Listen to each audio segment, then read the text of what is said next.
Et si on réinventait les règles ?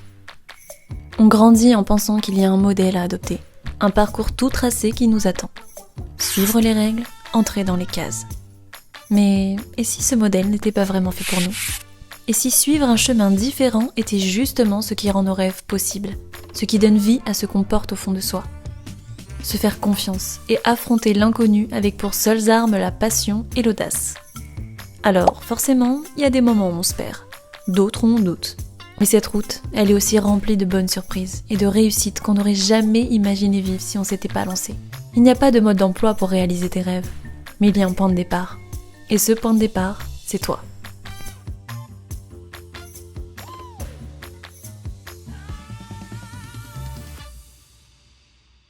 J'arrive pas à croire que je suis en train de filmer ma première vidéo YouTube. Il semblerait qu'après tout ce temps, j'ai enfin osé. Est-ce que ce serait pas un peu le thème de cette vidéo finalement ? Je pense qu'une petite présentation s'impose. Je m'appelle Lola, j'ai 28 ans, je vis à Caen en Normandie et je suis graphiste freelance depuis 2 ans. Aujourd'hui, je me suis dit que cet anniversaire serait la bonne occasion pour faire une petite rétrospective de mon parcours, pour essayer de vous donner l'élan et l'inspiration nécessaires pour vous lancer. Je suis née dans les années 90, donc j'ai grandi dans les années 2000 et j'ai vu Internet arriver tout doucement dans les foyers. Au début, on avait juste MSN et Paint, mais petit à petit ça s'est développé et on a vu les blogs arriver, mais surtout des logiciels de montage un petit peu plus élaborés comme Photofiltre par exemple. Et là clairement c'est tout un monde qui s'ouvrait à moi. On pouvait quand même faire des montages assez sophistiqués, on apprenait à maîtriser les masques, etc. C'était quand même, quand on y pense, hyper intéressant d'avoir accès à un logiciel comme ça à l'époque gratuitement. Il fallait vraiment avoir un joli blog, bien choisir ses couleurs, sa photo d'arrière-plan et faire les meilleurs effets de police. Toi-même tu sais. Et c'est en 3e que j'ai découvert Photoshop. J'ai une copine qui avait réussi à le craquer, qui me l'avait installé sur mon ordi. Et là j'ai vraiment pu approfondir mes compétences en graphisme parce qu'à l'époque YouTube était déjà pas mal développé et on avait accès à quand même beaucoup de ressources de tutoriels et de cours en ligne. Arrivée en seconde, j'ai découvert que mon lycée, en plus de l'option art plastique, proposait l'option art visuel. Sauf qu'à l'époque, les métiers du graphisme, c'était comme la mécanique, c'était que pour les garçons, et finalement, j'ai jamais réussi à y accéder. Je me suis faite à l'idée et j'ai fini par poursuivre vers une seconde générale classique. Parce que j'ai toujours fonctionné à la passion, et si j'ai pas la passion, je perds tout intérêt pour le sujet. J'avais vraiment pas des profs passionnants, je me sentais pas du tout à ma place au lycée, je m'ennuyais beaucoup. À cette époque-là, je faisais énormément de danse, donc à mes 16 ans, j'ai arrêté complètement les études et je me suis consacrée à 100% à la danse. Je dansais avec une compagnie professionnelle et je donnais des cours dans les écoles et j'ai fait ça pendant 5 ans. Donc de mes 16 ans à mes 21 ans. La danse, ça m'a beaucoup appris sur moi-même, m'a appris le travail, l'endurance, la résilience. Mais à un moment donné, j'ai senti qu'il y avait autre chose qui m'attendait, qu'il était temps pour moi d'écrire un nouveau chapitre. J'avais 21 ans, je n'avais même pas le bac, et j'ai décidé de reprendre mes études. J'ai commencé par me trouver un job étudiant chez McDo, et je me suis inscrite au cours du soir à la fac pour passer mon diplôme d'accès aux études universitaires, qui est en fait un équivalent du bac et qui permet à quiconque de reprendre des études supérieures. J'ai eu mon diplôme et je me suis inscrite à la fac. À ce moment-là, j'ai absolument aucune idée de ce que je veux faire. Donc je m'inscris dans la licence qui a le programme le plus large et général selon moi, LEA, langue étrangère appliquée. Et comment vous dire que j'ai adoré ma licence. C'était vraiment dur parce que en plus de mon job chez McDo, j'ai dû prendre un deuxième job étudiant de nuit le week-end. Donc je faisais 70 heures par semaine, j'avais aucune vie sociale, je dormais très peu. Mais je pense que j'avais la maturité nécessaire, j'étais un peu plus âgée, je savais pourquoi j'étais là. J'étais pas là pour m'amuser ou faire des rencontres. Je passais toutes mes pauses déj à réviser à la BU parce que le reste du temps je travaillais. Mais j'ai vraiment adoré ma licence. Et donc en dernière année de LEA, j'ai eu des cours de marketing. Et là, j'ai eu le déclic que j'attendais. C'était une matière qui alliait à la fois l'aspect technique et stratégique et le côté créatif. J'ai vraiment eu le sentiment de débloquer un truc. J'ai obtenu ma licence et je me suis naturellement dirigée vers un master marketing digital. Ça a changé pas mal de choses parce que je devais faire mon master en alternance. Donc mon salaire d'alternant m'a permis de quitter mon job de nuit et de réduire mon contrat chez McDo. Donc ça m'a dégagé pas mal de temps. J'ai récupéré un semblant de vie sociale et les heures de sommeil manquaient.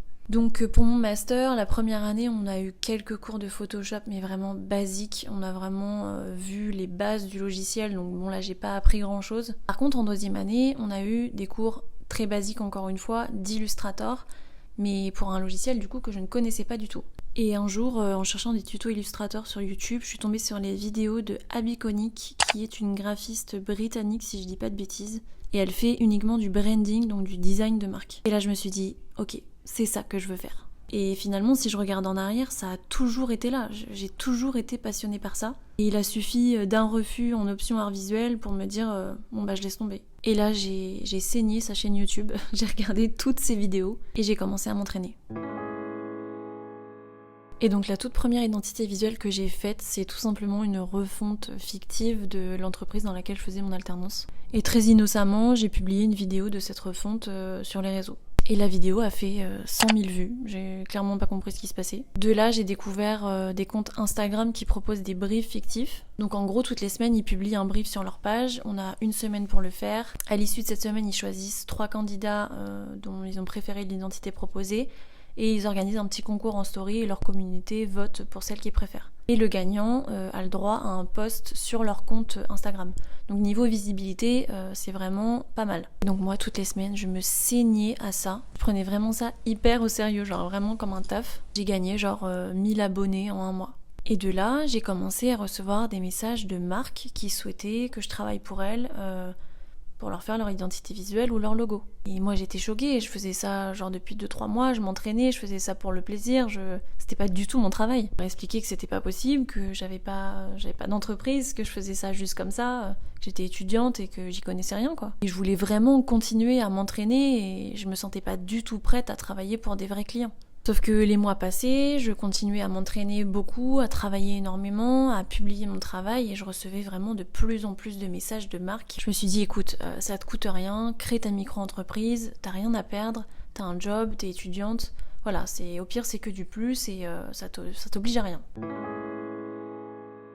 Donc de là, j'ai commencé à travailler sur un semblant de processus client, sur une organisation que je pourrais mettre en place si je créais ma micro-entreprise et que j'avais quelques projets clients par-ci par-là, histoire d'avoir quand même un truc pro, un truc structuré et que je parte pas dans tous les sens quoi. Mes cours de droit de LEA m'ont beaucoup aidé à la rédaction de mon contrat et mes cours de gestion m'ont aussi aidé à structurer le tout. Donc ça y est, je me lance, je crée ma micro-entreprise le 31 octobre 2022. Mais je communique pas du tout dessus, hein. Je le dis à personne, j'ai les pétoches et j'espère vraiment que personne ne me contacte. Et un mois plus tard, je reçois un DM d'une jeune entrepreneuse qui a créé sa marque il y a peu. Et je sais pas, le courant passe bien. Là, je me dis si je dois faire mon premier projet client, je veux que ça soit avec elle. Alors c'est complètement lunaire ce qui se passe à ce moment-là, hein. Je comprends pas...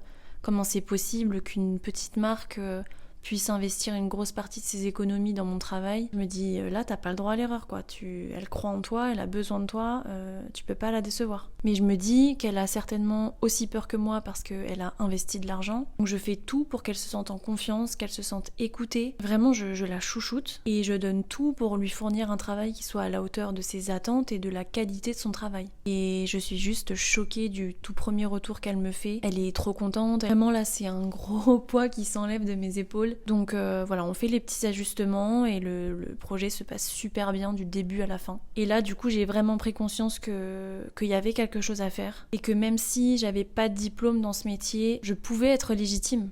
Je vais clairement pas te dire que ça ne sert à rien d'avoir un diplôme de graphisme pour être graphiste, loin de là. Si t'as l'occasion de te former, de faire des études dans ce domaine, fais-le. Tu vas apprendre les bases du métier, la culture des différents courants artistiques et surtout les règles du graphisme. Parce que même si on peut casser les codes dans ce métier, pour briser les règles, il faut déjà les connaître et les maîtriser. Par contre, si tu as déjà commencé une carrière dans un tout autre domaine ou que tu as suivi un parcours scolaire complètement différent, tu peux tout autant réussir que quelqu'un qui a fait 3 à 5 ans d'études dans ce domaine. Ça sera forcément plus long, ça te demandera forcément plus d'efforts, mais c'est tout à fait faisable. Il n'y a aucun client qui va te demander la liste de tes diplômes. Tout ce qu'ils vont regarder, c'est ton portfolio et le résultat que tu peux leur apporter.